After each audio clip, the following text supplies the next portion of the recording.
Olá pessoal, como estamos? Tudo bem? É,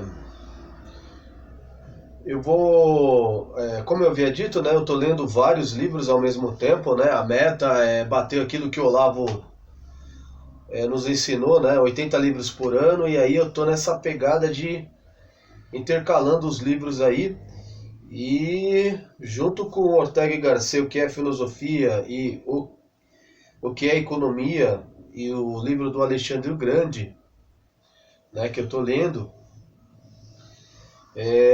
Também, paralelamente, eu vou estar lendo esse daqui, tá? Que é uma edição de bolso. Chama-se O Mundo Antigo, Economia e Sociedade, tá? E aí a gente vai, aos poucos, completando essas playlists aí, tá?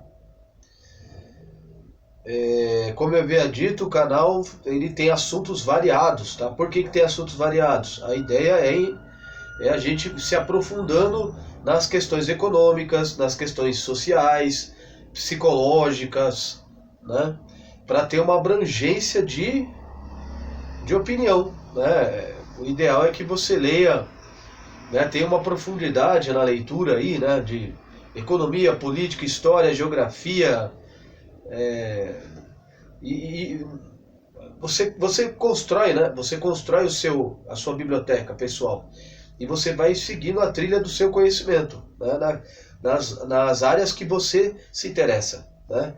Então, se sua área, por exemplo, é biologia, você vai montar uma biblioteca aí, né? Baseada em biologia e outros assuntos, mas você vai dar um foco na sua área de especialização, tá?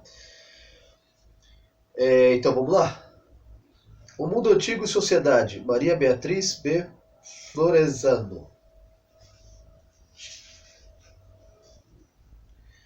Maria Beatriz B. Florezano, Mundo Antigo, Economia e Sociedade, Grécia e Roma.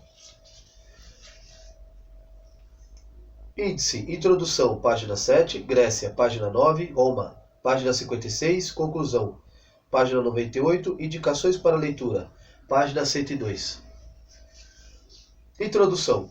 O tema deste livro é bastante vasto, não só pela abrangência do assunto, economia e sociedade, como também pelo longo período que pretende abordar, aproximadamente do século X a.C. ao V depois de Cristo. Além disso, o espaço físico da civilização grego-romana estendeu-se por praticamente toda a bacia do Mediterrâneo, atingindo regiões interioranas da Ásia, Oriente Médio, África do Norte, Europa Setentrional. Inclui, portanto, uma grande diversidade de povos e culturas que se adaptaram em maior ou menor grau aos padrões da chamada civilização clássica. Tratarei aqui somente do desenvolvimento de dois principais núcleos responsáveis pela criação da civilização grego-romana, a Grécia propriamente dita e a Península Itálica. Optei por expor apenas algumas questões que me parecem marcar mais especialmente a economia e a sociedade na antiguidade grego-romana. Por um lado, o caráter do regime de propriedade e as formas de exploração da terra, por outro, e as formas de trabalho e escravidão e a relação entre homem livre e escravo. Ao mesmo tempo, cabe lembrar que a reconstrução do mundo antigo envolve não apenas as costumeiras dificuldades inerentes à interpretação dos dados, mas fundamentalmente daquelas que dizem a respeito da obtenção desses dados. Como se sabe, fontes antigas sobre a antiguidade são muito escassas, desiguais e lacunosas. Nesse sentido, a arqueologia tem tido uma importância sem igual na recuperação de informações e reinterpretações de muitas situações obscuras da história da antiguidade. Sobretudo a partir do momento em que passou a se interessar também pelos objetos e materiais do cotidiano e a escavar e recuperar a vida humana que se desenvolveu nas localidades interioranas e periféricas. No passado, a arqueologia estava preocupada quase que exclusivamente com a recuperação das grandes obras de arte. Diga-se de passagem o que foi com esse espírito que ela nasceu. Em consequência desta mudança de direção da arqueologia clássica, tem-se hoje uma visão mais equilibrada do mundo grego-romano.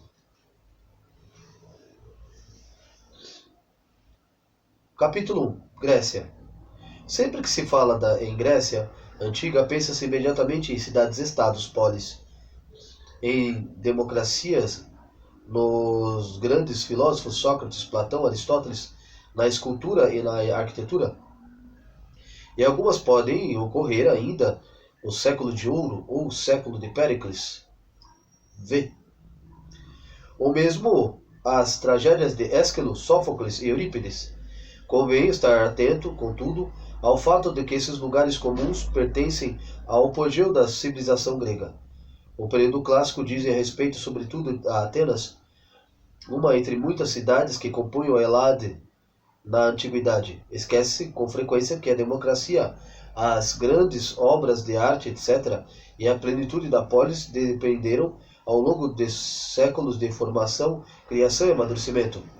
Na verdade, o conjunto de traços que se articulam para compor o que conhecemos como Grécia clássica começou a se desenvolver a partir do século X, aproximadamente durante a época que convencionou chamar de Homérica, aproximadamente 1100 anos a 700 anos antes de Cristo. A formação da polis grega propriamente dita, com suas características principais, desenvolvimento de noção de cidadania, estabelecimento dos fundamentos econômicos sociais da civilização grega, data do período arcaico, próximo a 700 a 500 a.C. O período clássico correspondente ao século V e parte do IP, e finalmente é na época helenística 336 a 146 que se verifica o declínio da polis grega. Esta periodicização convencional empregada no estudo da Grécia Antiga, entretanto, ainda é essencial ao estudo, como qualquer periodização, ela representa alguns problemas que procuraremos resumir. Em primeiro lugar, trata-se de uma periodização que se generaliza a partir da história da cidade cujo desenvolvimento mais conhecemos. Atenas, com efeito grosso da documentação que hoje nos é disponível sobre a Grécia Antiga, provém de Atenas, principalmente no que se refere à documentação escrita. Por outro lado, o tipo de estabelecimento populacional da Grécia, sua excessiva fragmentação, ou seja, o fato de não ter existido uma unidade política entre as diversas cidades que compunham a Hélade, tornou impossível uma sistematização que correspondesse estritamente ao seu desenvolvimento geral. Isto quer dizer que cada cidade possui um ritmo próprio de desenvolvimento. Esparta, por exemplo, manteve em século V formas políticas sociais consideradas arcaicas para os historiadores. Outras regiões, como Tessália e Macedônia, não chegaram a possuir polis na concepção completa do termo.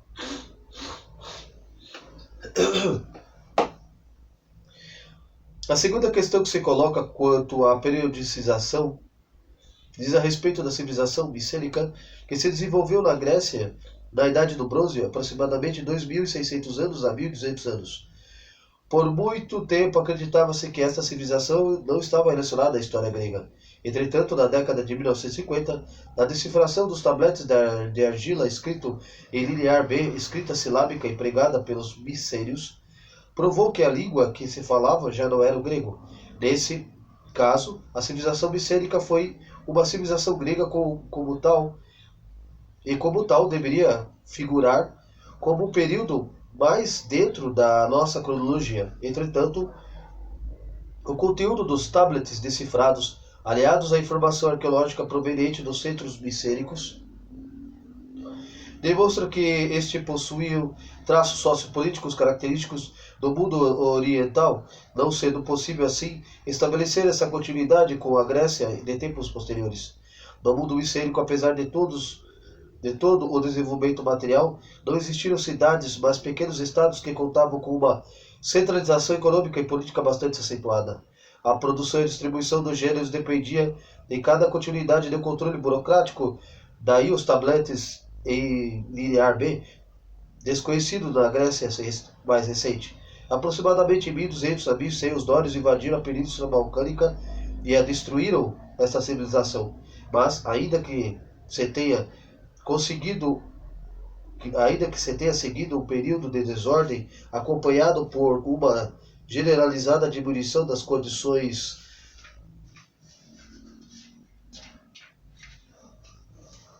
materiais de vida, nem tudo da civilização micênica foi destruída. Como se viu, a própria língua sobreviveu. Mesmo assim, os fundamentos da civilização grega, daquela que amadureceu no século V, só foram estabelecidos após a queda do mundo micênico. Em atitude disto, e ao fato de não dispormos de espaço, não trataremos aqui da Idade do Bronze grega. A Grécia descrita por Homero. O conhecimento da sociedade grega do período que vai da invasão dórica aproximadamente 700 deve-se em grande medida à informação fornecida pelos poemas homéricos, a Ilíada e a Odisseia. Existe, contudo, ainda hoje, muita polêmica em torno da época em que se referem esses poemas. Por um lado, é evidente que os episódios heróicos narrados situam-se na Idade do Bronze, mas o mundo, a sociedade descrita por Homero, está muito distante daquela revelada por Tablet e Liliar B, e, de modo geral, pelos achados arqueológicos da época da civilização micênica. A posição mais aceita pelos especialistas modernos defende que a maior parte das informações históricas contidas nos poemas homéricos dizem respeito ao período que se seguiu à queda da civilização micênica. Além da fundamentação arqueológica, esta posição é sustentada pelo estudo comparativo realizado no campo da literatura oral. Hoje é sabido que a composição dos dois grandes poemas épicos dependeu de uma longa prática da poesia cantada oralmente, que envolveu gerações inteiras de aedos e rapsodos. Isso nos permite concluir que Homero, na verdade, sistematizou e escreveu versos que vinham sendo cantados por sucessivas gerações e cujo conteúdo, portanto, tem muito da época imediatamente e anterior ao poeta. Assim que podemos admitir que a Ilíada e a Odisseia remetem-nos a 3 períodos históricos específicos: um, a Idade do Bronze, dos palácios micênicos; outro, o mundo estabelecido pelos dórios após a sua chegada na Grécia; e, finalmente, a época do próprio autor, aproximadamente século V3. Nesse quadro é evidente a presença de anacronismo nas duas obras e sua consequente dificuldade para o aproveitamento do documento histórico.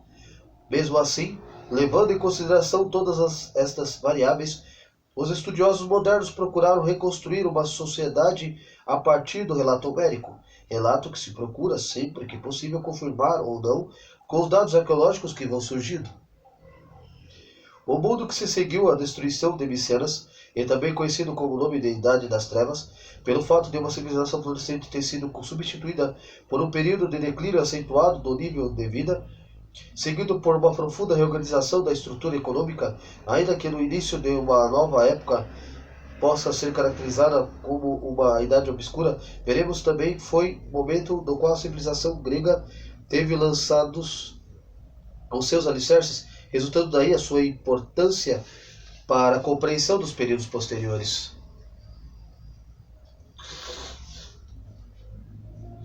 É preciso ainda lembrar que dois dos poemas e a Odisseia, que nos oferece a informação mais importante sobre a economia e a sociedade, ao narrar as aventuras de Ulisses e seu retorno a Troia, o poeta nos deixa entrever o funcionamento da casa do herói e de outros proprietários de terra. Comecemos aqui, pois. O primeiro traço a ser ressaltado na descrição de Homero é oikos, palavra geralmente traduzida por casa ou família. Em Homero, contudo, ela está impregnada de um significado mais amplo, é uma unidade econômica humana de consumo e de produção. O oikos tem um chefe guerreiro, a testa, juntamente com sua família, mas seus componentes não são os únicos dos oikoi. Esses compreendem também todos os servidores e escravos, os bens imóveis, a terra e as casas, os bens móveis, ferramentas, armas, gado, etc., dos quais depende, sobretudo, a sobrevivência do grupo.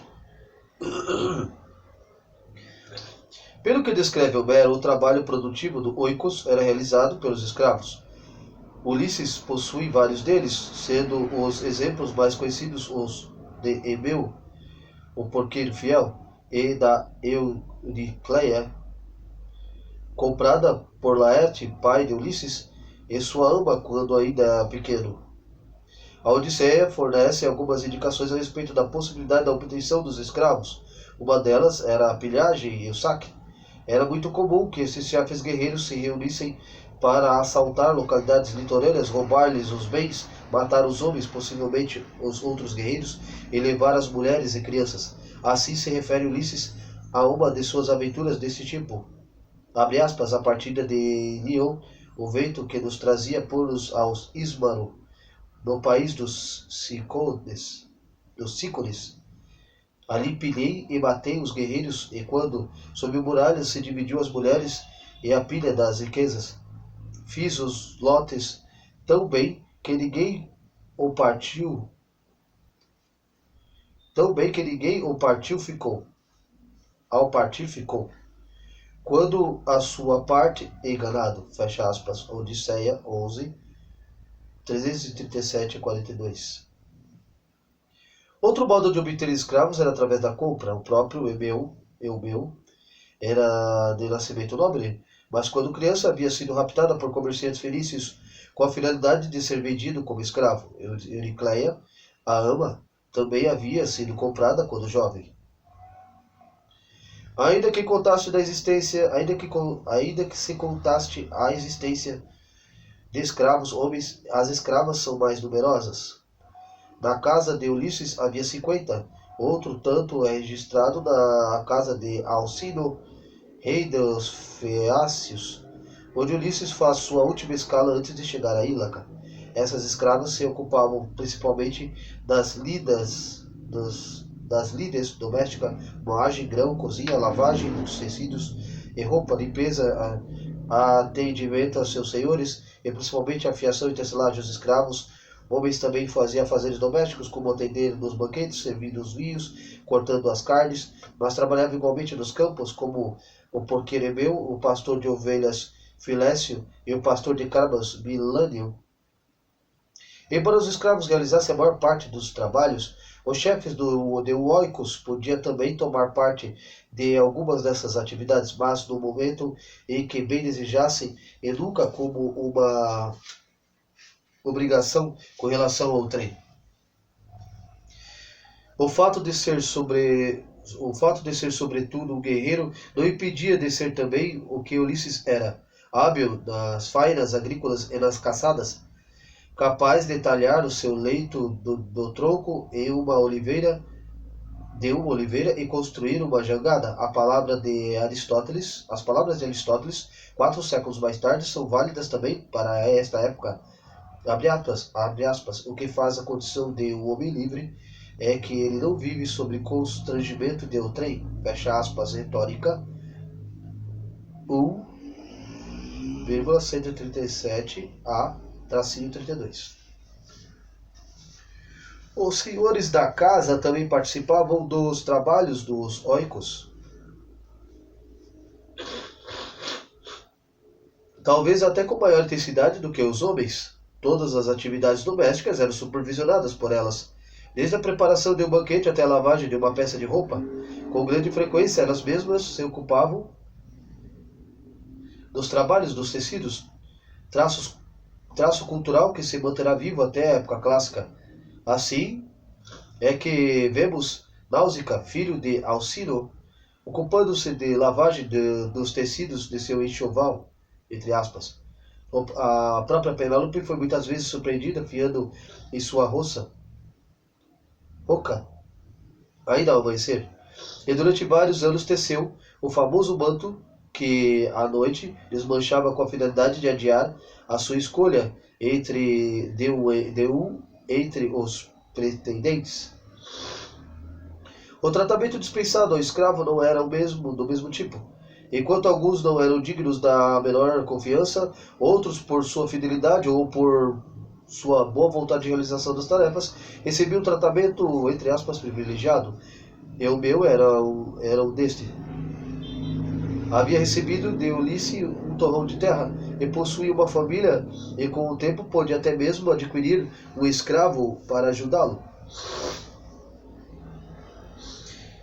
Euricleia também gozava de grande prestígio junto aos membros da família, e sua fidelidade tornava guardiã dos bens de Ulisses.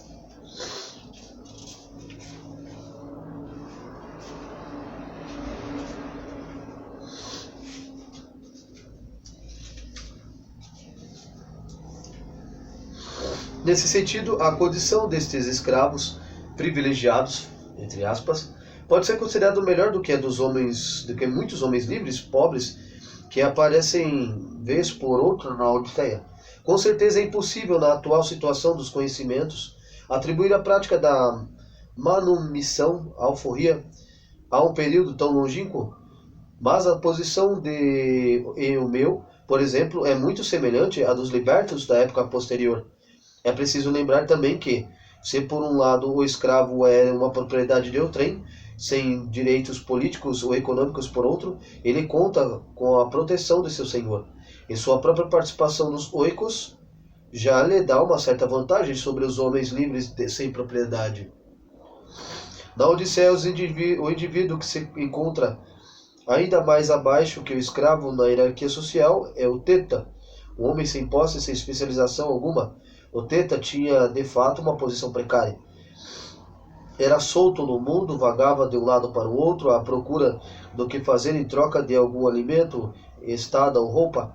O teta não contava com a proteção de ninguém, muito menos com a de um chefe guerreiro proprietário do Oikos. A resposta de Aquiles a Ulisses no Hades, no mundo subterrâneo infernal, ilustra o que era um teta. Abre aspas. Ilustre Ulisses, não tendes a consolar-me a respeito da morte. Preferiria trabalhar como teta. As ordens de outrem, de um homem sem patrimônio e de parcos recursos, do que reinar sobre os mortos, que já nada são. Odisseia X1, página 489, tracinho 91.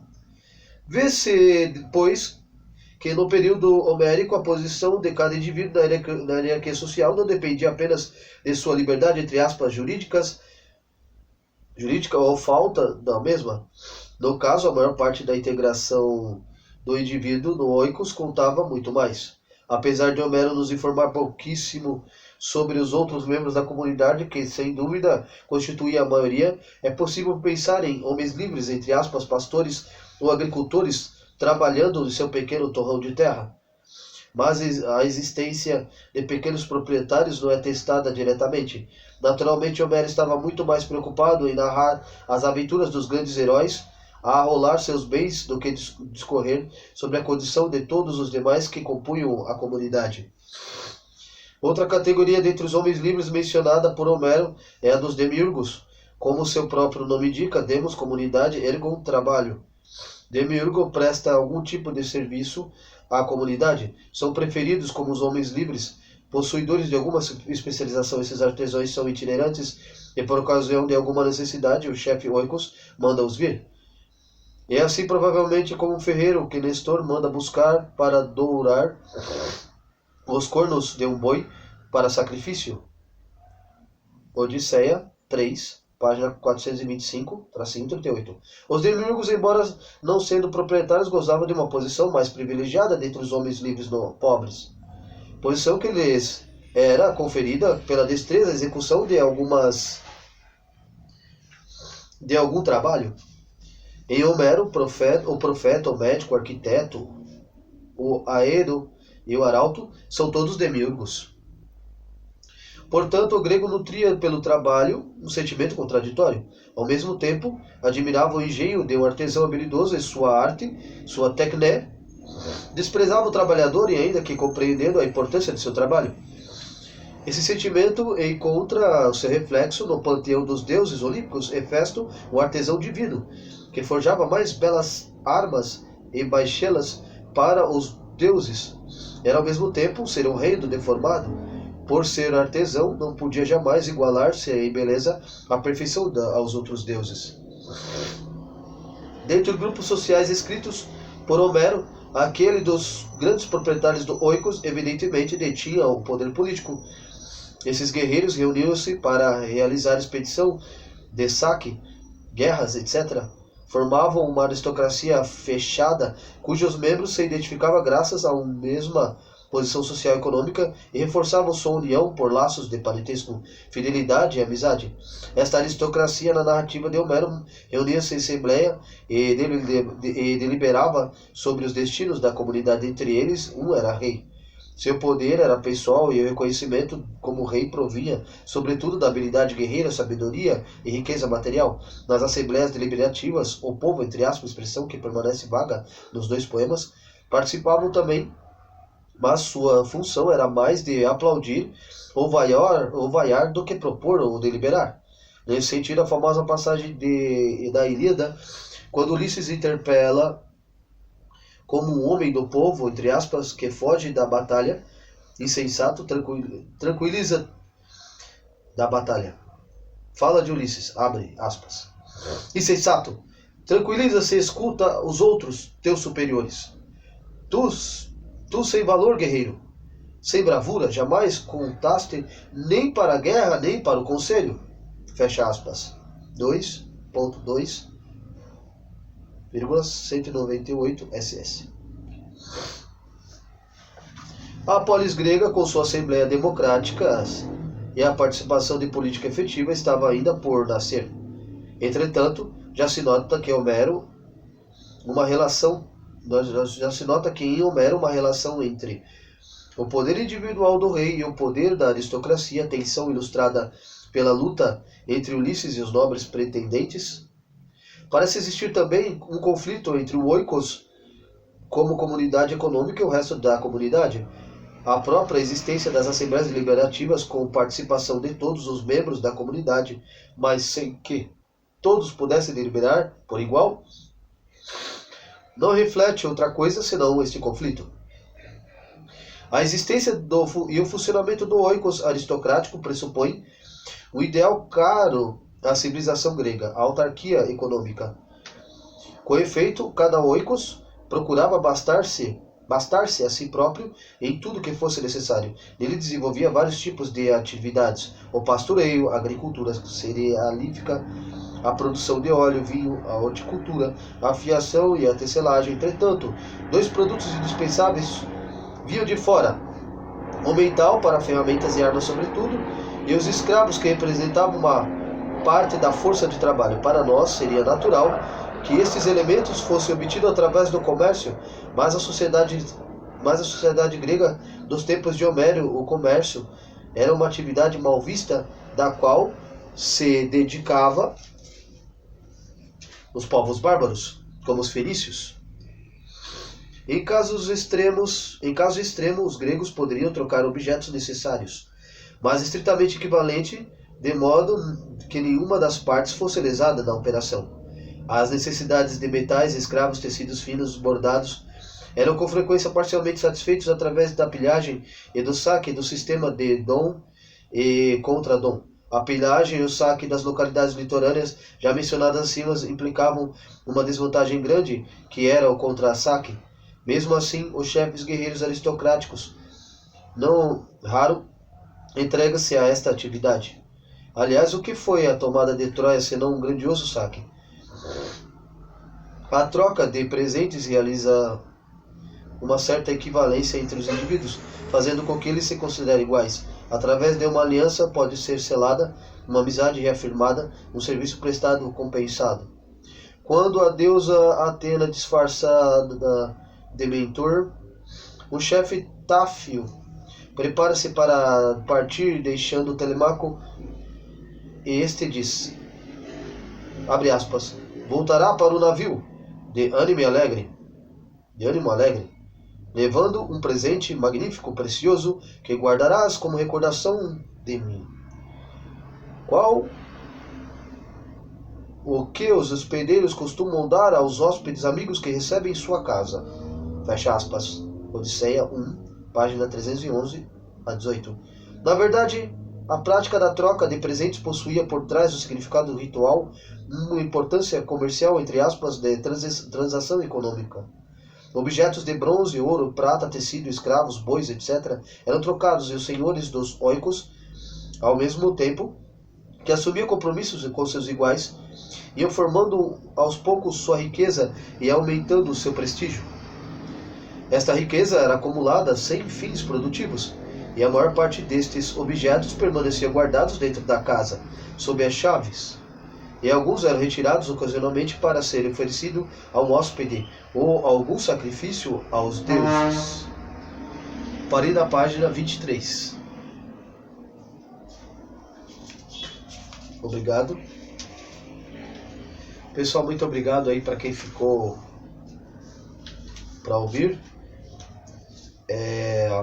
Se inscrevam no canal, por favor, dá uma força, canal novo. Não tem recurso nenhum, pouca coisa, mas vai estar começando assim. Mas eu quero te pedir que se inscreva no canal, dá um joinha para incentivar, né, para fortalecer. Muito obrigado, um abraço.